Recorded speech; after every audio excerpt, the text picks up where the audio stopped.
it's great to see you. So nice to be here. You know, I will tell you something. Those pants, which are fantastic, by the way, they remind me a little bit of the set of the Jeffersons. They do. Because they do have like a good 70s magic to them. They do. A lot of colors. For those who don't know, we did, Kerry was a part of the Jeffersons. Are live in front of a studio audience. Live earlier this year.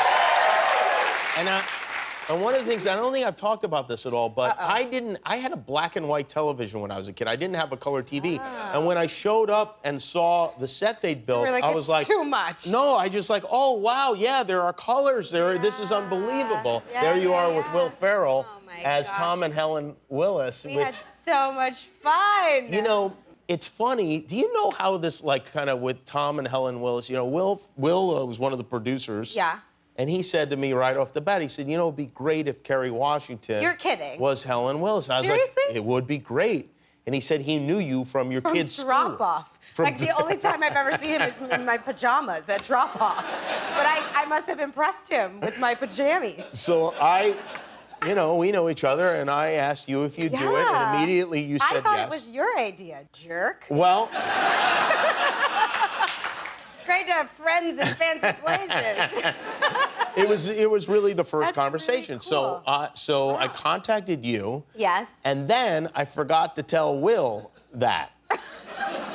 So weeks went by. And he's like, who's and he's my like, Helen? Who's Helen? And I said, oh, Kerry's Helen. And he's like, oh, I had no Thanks idea. for letting me know. And I didn't mention it at drop-off. I thought maybe you guys would have talked about it at drop-off. I'm always like, hi, Will.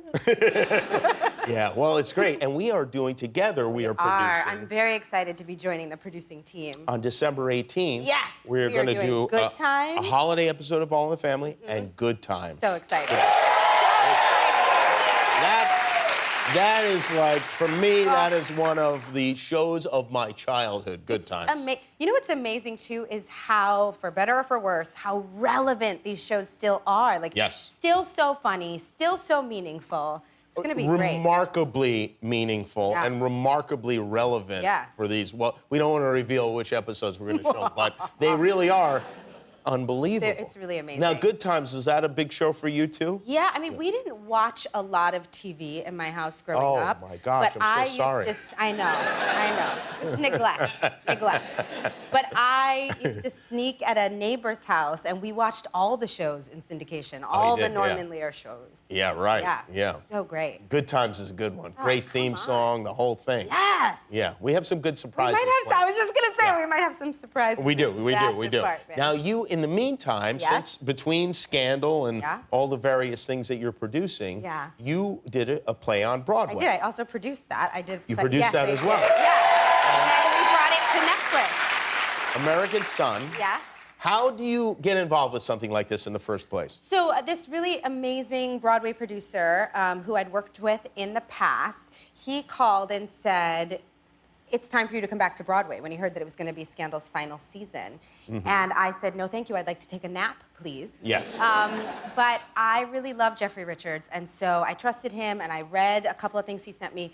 American Son was the first thing I read, actually, because he said Kenny Leon was attached, and I fell in love with the material. I just thought, I was captivated by this family and the circumstances that we find them in, and I wanted to play this character. She's like the un-Olivia Pope. She's everything I didn't do for 7 seasons, and I don't know, I just fell in love with this family and wanted to be in this project. So you come off of that. How many months did you do of that play? We did 4 months, and it's the hardest thing I have ever done. Is it? Yes.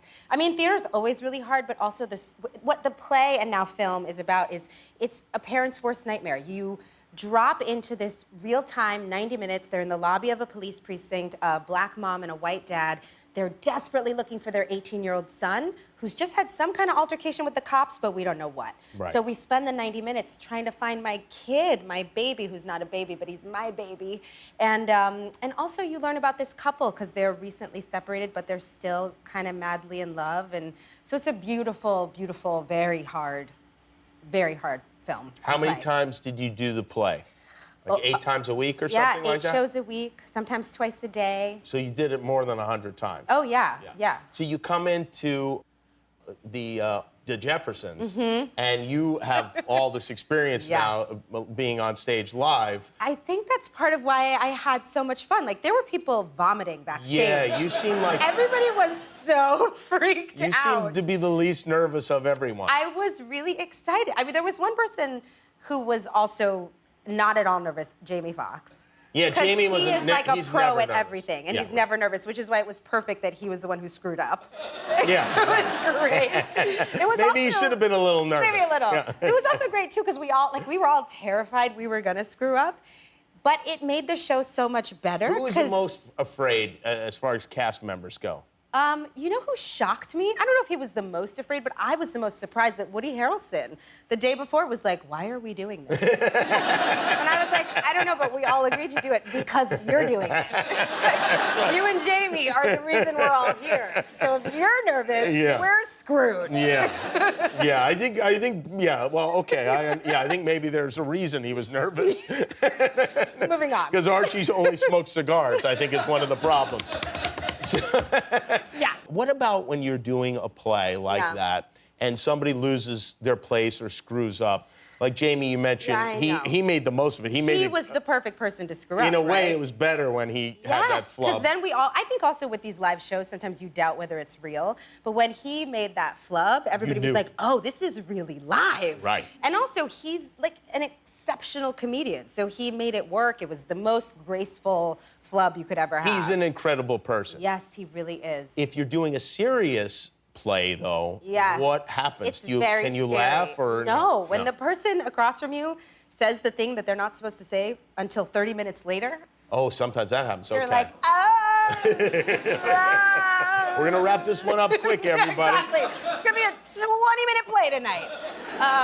No, you figure it out. I mean, I think that's part of what I love about it. You just have to figure it out, and you kind of take them back to what they're supposed to say, and then 30 minutes later, you're like, remember when you said that thing? Let's go back to that.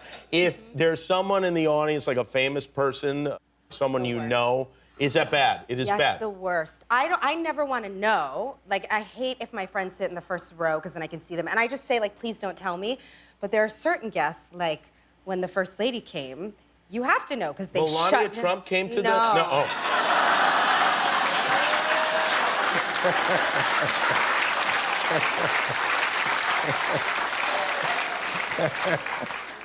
When the First Lady came,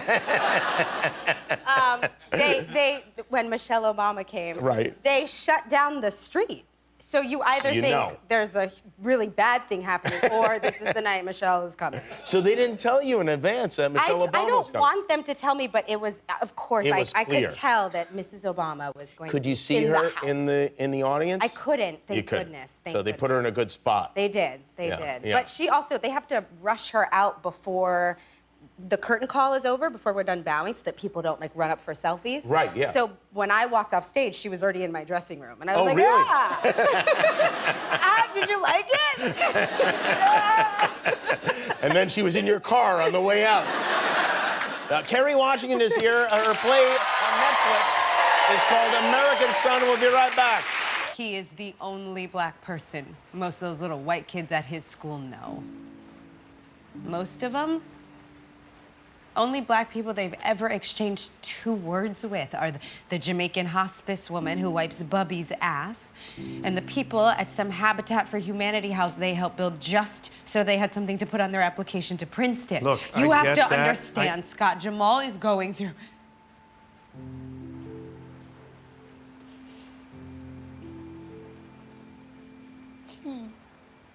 an awakening.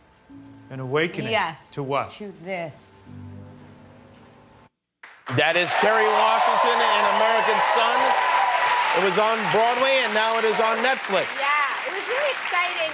I mean, for me, there are so many important takeaways with the film, but also I wanted people to walk away loving theater more and feeling like they had this opportunity to experience great theater. How different is the Broadway production from the Netflix special? We didn't change a single word. We really honored the play, but we did take some visual liberties. Right. And they show flashbacks and cutaways, and it's really beautifully directed by Kenny Leon.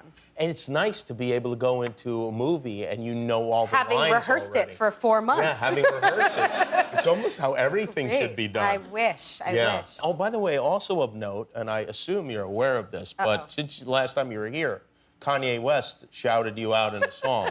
I heard.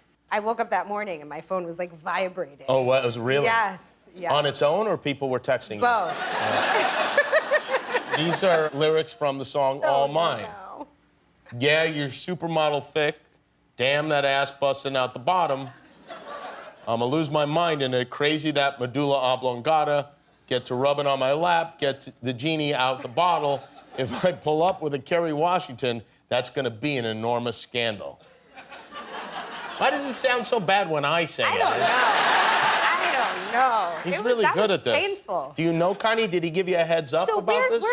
I did not get a heads up. We are friendly. We have a lot of friends in common. We're not really friends, but we have a lot of friends in common. And actually, about once a year, I think a lot of people have us programmed into their phones as KW. Oh. So I'll get a text like once a year where I'm like, that's not for me. Oh, really? Yeah. Oh, wow. But through the years, it's been all, I'm sure this year, if it happens, it'll be something very pious. It could be a fun coffee Godly. table book. Yeah, Yes. something. Have you been to Kanye's Sunday service? I haven't yet. I would love to go. Yeah, well, yeah. Shout out to Kanye. Will you vote for him in 2024? He's running for president, he said yesterday. I'd like to go to the service first. Get a sense of the platform that he's running on. I know it's only been how long has it been since Scandal went off the air? Gosh, a year and change. Has anyone called you about doing it again, rebooting it yet? I mean, on the interwebs, they yeah, want just that that. badly. Yeah. But no, I haven't gotten that call from Shonda. What I is don't think she will. You don't think she would? I don't think so. If she did want to do that, would you be interested in doing it? I mean, the one draw, other than our amazing fans, is I miss working with my friends. Did they come to the play, your castmates? They did, most of them. Who Josh didn't Molina come? did not. Josh Molina didn't come? Josh Molina did not. Oh, I knew he'd be the one if I had to pick one. He's the worst. He's the worst. I mean, Bellamy came to like an invited dress rehearsal. Like, we weren't even open yet, and she was there. Wow. Josh just didn't get around to it. Yeah. Well, knowing Josh well and what a prankster he is, that the next play you do, he's going to come every night and sit right in the front row. And throw tomatoes or something. Well, it's great to see you. Watch too. Netflix, American Son. It's streaming on Netflix now. Kerry Washington, everybody. We'll be right back. If you like that video, then put a ring on it. Click the subscribe button below.